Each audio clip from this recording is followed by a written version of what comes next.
Rappelons-nous l'action d'Abraham qui, de ses propres mains, étendit son enfant sur l'autel, dans l'assurance que Dieu pouvait le ressusciter des morts. Aussi le recouvra-t-il par une espèce de résurrection. De ses propres mains aussi, Yocheved déposa le bébé Moïse sur les eaux, dans l'assurance que Dieu pouvait le sauver de la mort. Et il en fut ainsi. N'avons-nous pas dans ce fait comme préfiguré l'histoire merveilleuse de la rédemption? La sentence de mort était passée sur nous tous, mais Jésus a goûté la mort à notre place. Il est devenu l'arche où se trouve en sécurité et racheté. Nous sommes plantés en lui sur la croix, et en lui comme Moïse, dans ce couffin de jonc. Nous sommes sauvés des eaux, de la destruction, pour vivre d'une vie nouvelle, ayant reçu l'esprit d'adoption par lequel nous devenons fils et filles du Tout-Puissant.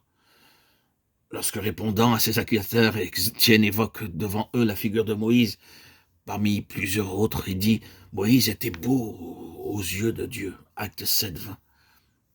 Ainsi en est-il de l'âme rachetée, sauvée de la destruction par le Rédempteur et pour lui. À la nouvelle création, en lui, le Seigneur dit « Tu es belle, ma bien-aimée ». Des premières expériences faites dans cette vie nouvelle et de l'intelligence que nous en avons dépend de l'intensité de notre recherche de Dieu, notre désir de cette communion face à face. Avons-nous vraiment compris les principes élémentaires du message de la croix? De même que Moïse, dans le berceau de jonc, fut placé sur le fleuve, de même nous, qui étions aussi des condamnés à mort, nous avons été plantés en Jésus au calvaire. Désormais, nous devons donc nous considérer sous l'angle où Dieu nous voit, c'est-à-dire comme plantés en Christ et crucifiés avec lui. Rachetés de la destruction, transportés dans l'arche. Christ, nous sommes de nouvelles créatures et sommes appelés à marcher en nouveauté de vie. Dans toutes les Écritures, nous retrouvons cet enseignement sous des formes diverses. Dieu emploie l'histoire d'image pour annoncer le calvaire.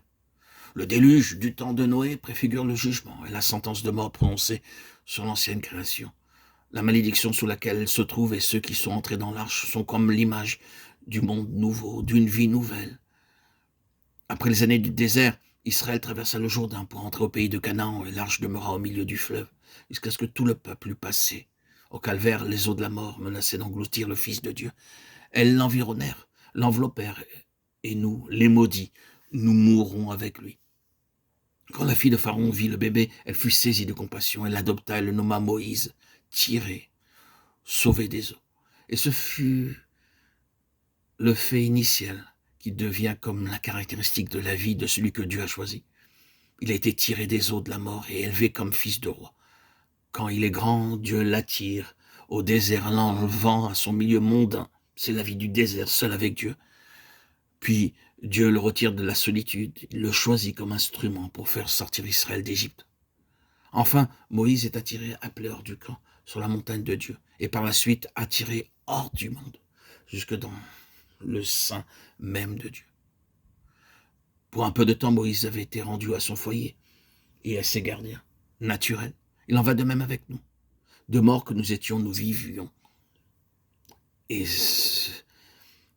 aujourd'hui, vivons et sommes devenus des enfants de Dieu. Mais pour quelque temps, Dieu nous laisse à l'ancien milieu, car nous sommes encore des bébés. Et l'appel à le servir n'a pas encore retenti pour nous. Il faut des années de discipline pour préparer les héritiers de Dieu. Le Père attend que ses bébés soient sevrés et puissent être séparés des choses considérées comme nécessaires au premier âge. C'est moi qui guidais les pas d'Éphraïm, le soutenant par les bras. Osée, chapitre 11, verset 3. Au moment que le Père a décidé, dans sa grande sollicitude, l'âme est sevrée et doit apprendre à se diriger seule. Ceci peut provoquer bien des larmes, puis comme un enfant affligé, le disciple décide de s'en remettre pour toute chose à la volonté divine.